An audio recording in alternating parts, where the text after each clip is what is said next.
Yes. Who's our lucky guest this morning, Willie? Our lucky guest is John Harwood of CNBC. He's here to talk, of course, about the Natalie Holloway case. John, so good to have you with us this morning. Good. Boy, it's wild seeing Joe on this giant screen. It's like it's a little scary, isn't it? It's like going to a third world country and seeing the dictator up there. Hey, John. Yeah. Follow the yellow brick road. There you go.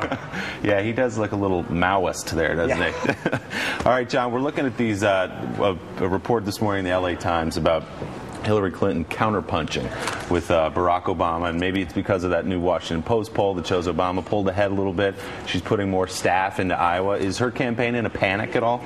I wouldn't say they're in a panic. They've got a very excellent Iowa organizer in Teresa Vilmain who's running that operation. But they've got some complicated challenges. They've got to hold off this incredibly charismatic young candidate in Barack Obama, who all of a sudden seems to have found his voice. He did in the debate a couple of weeks ago. Not quite as effective in the debate the other day. But you can see that he's been making progress. He's right in the game with her.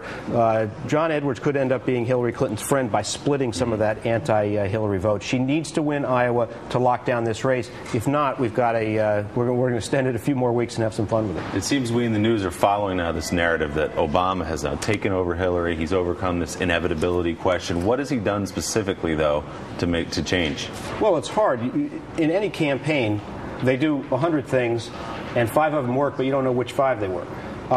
We know that he was effective and she was ineffective in the debate a couple of weeks ago.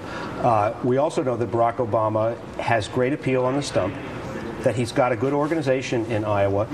And Iowans don't necessarily react, Willie, to all the ups and downs that we watch on the debate. They've got these candidates constantly in, and over time an impression gets formed and they decide who could be president, who couldn't. And this could change right in this period of the last few weeks. Remember, 4 years ago, Howard Dean and Dick Gephardt were fighting it out, and then all of a sudden John Kerry and John Edwards came up at the end, and that's what set the storyline for the year.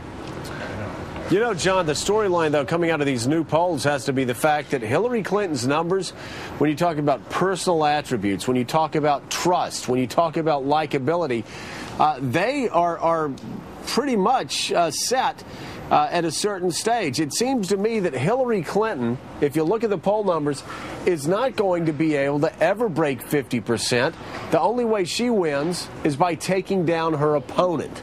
Do you think the Clinton campaign as well as the Obama campaign realize that's how this is ultimately going to have to play out? Well, that's how it pretty much plays out in any campaign, as you know, Joe.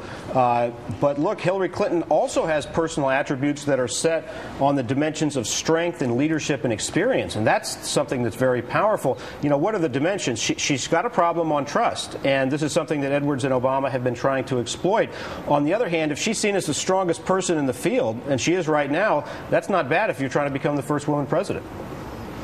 And what does it mean for the Clinton campaign if Barack Obama does score a major victory in Iowa? Are they concerned when you make that shift to New Hampshire of the possibility that independents could flood into the Democratic primary and put even more momentum behind Barack Obama, causing serious problems? 2 big losses for the Clinton campaign in a week.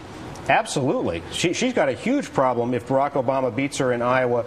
He's going to have enough time, given the 5 days that we now know that we have between the Iowa caucuses on the 3rd, New Hampshire primary on the 8th, to be on the magazine covers, to be on the Sunday shows, and really ride that thing into New Hampshire. If he can do that and beat her there, and she's had a comfortable lead in New Hampshire, but all that stuff changes in a hurry once you get a strong result out of Iowa, then we really could have an extended fight. And, of course, the Republican race is far more unpredictable, more players, more states involved.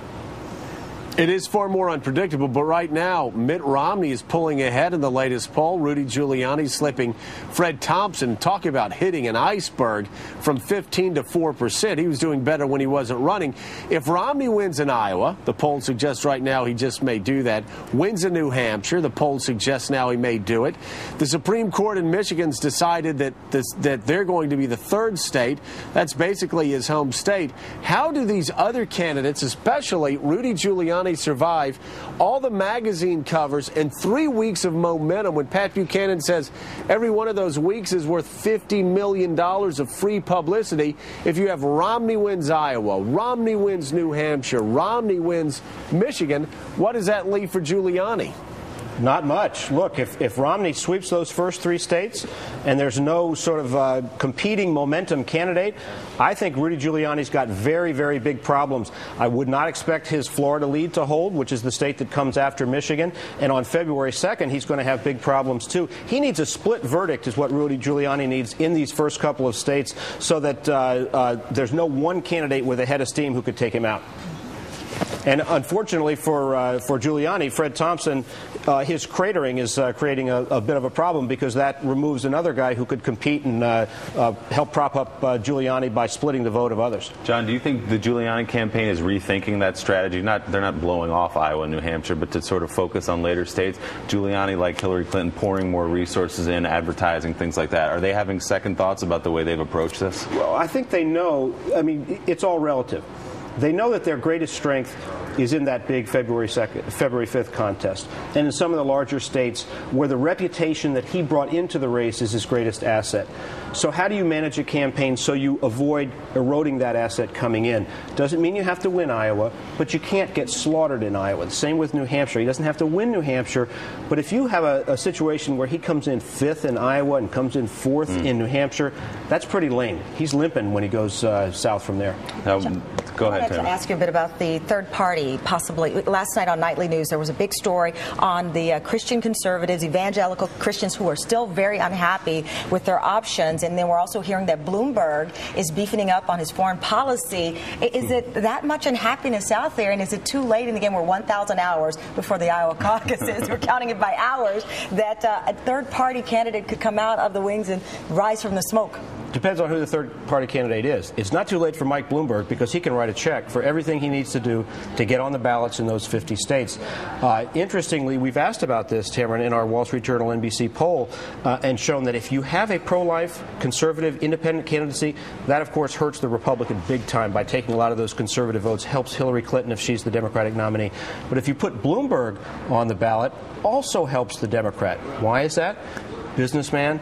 He was elected to the mayor's office of New York as a Republican, and so we don't really know how that's going to play. There are some Republicans, depending on who the nominees of the two parties are, who think that Bloomberg could steal some suburban votes that might otherwise go to the Democrats. But that's a wild card, and Mike Bloomberg still could play it if he wants to. I think it's going to depend, Tamron, on whether he actually thinks he has a chance to win. If he does, probably do it.